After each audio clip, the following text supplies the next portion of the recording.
Te toa Anaru, tēnā koe, bro. Thank you very much for joining me. Che.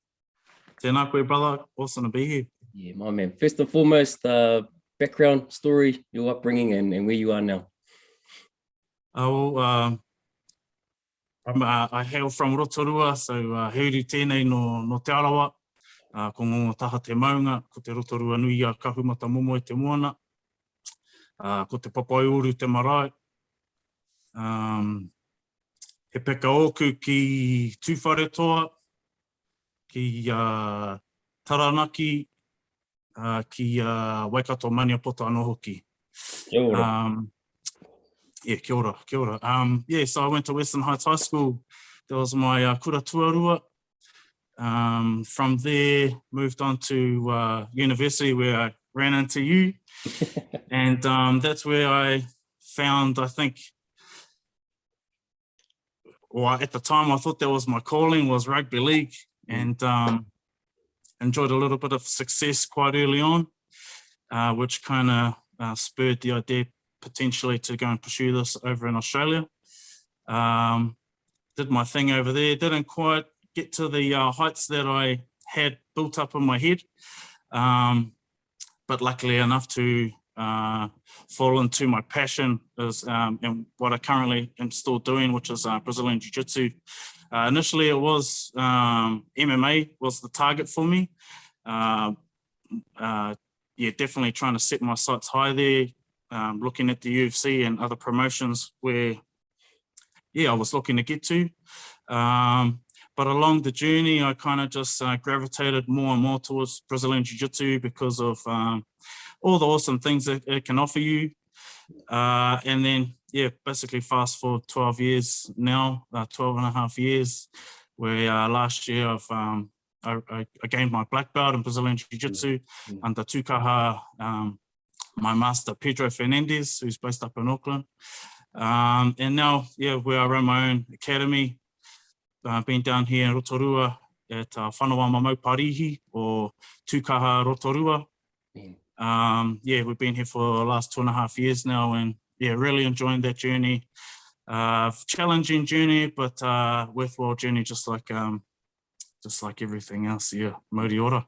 Massive, brother, massive. Patai tuatahi, talent aside, what are 3 characteristics or qualities an aspiring sports person should have? I think one thing that initially comes to mind is someone who can grind, someone who has the discipline to do all the 1%ers, someone who is willing to outwork every other person, basically, whether it be cardio, nutrition, sleep, mobility, weights, mindset. What I've seen in the past, various teams that I've been to and everything else, I think there's like a level where you can get to, where talent will take you to, and maybe those people that didn't have the talent, they've got the grind, so they can get to this level too. And once we all kind of plateau out, let's just say, the person who had the talent, who hasn't really had the grind, doesn't understand the grind, and essentially what you see is the people that have that and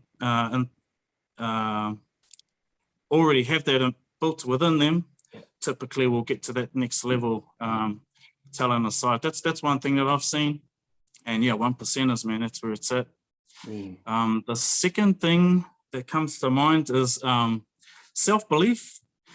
You know, backing yourself, but I think a lot of that comes down to preparation. You know, we hear that saying, if you fail to prepare, prepare to fail, and I wholeheartedly agree with it. There's been times where I've been to a tournament and maybe a little bit undercooked in terms of didn't quite tick the boxes where I should have been ticking in terms of cardio, or not getting in the gym, or not doing the mobility, not doing the repetitions, not doing the drilling, whatever it may be. And man, just anxiety,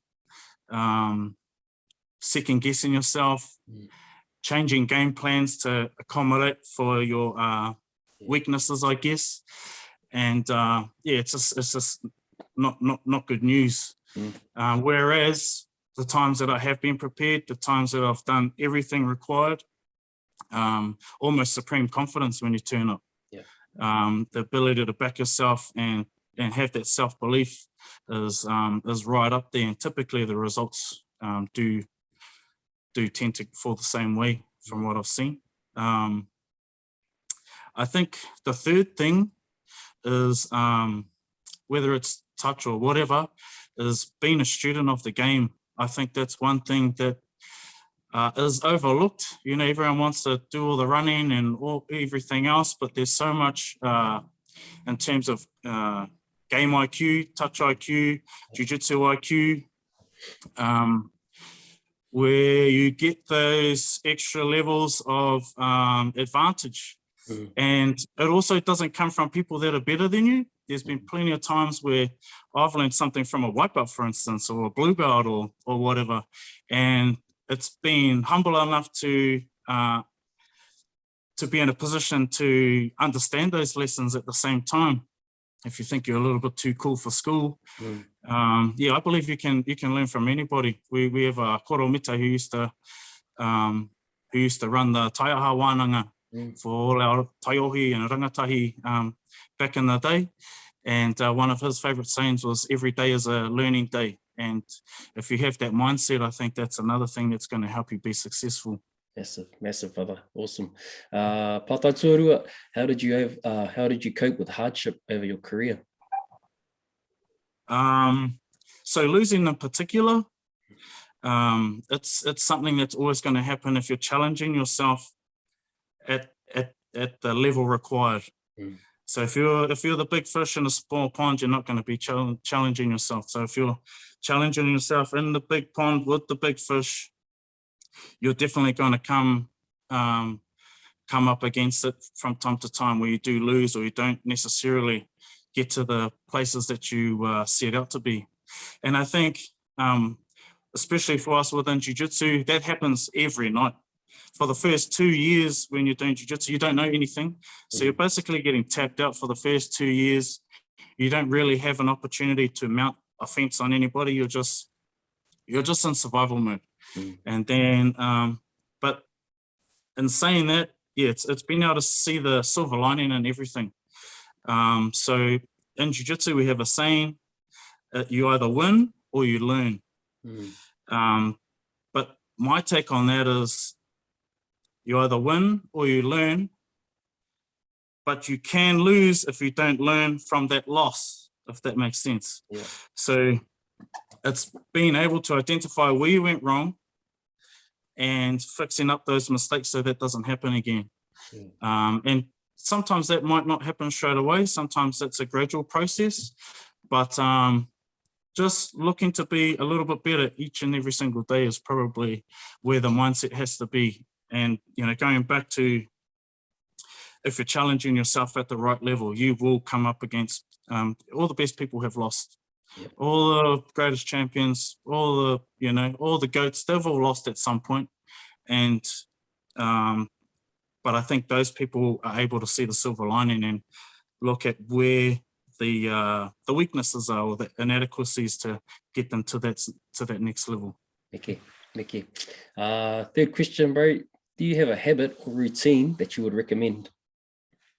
Oh, actually, yes. So there's one thing I've just gotten into lately for about the last 3 months. I do cold showers every morning. And what that's done for me is just made me so much more productive through the day. As you get on in age also, as you would understand, you get a little bit sorer. The tinana doesn't recover as well as it used to.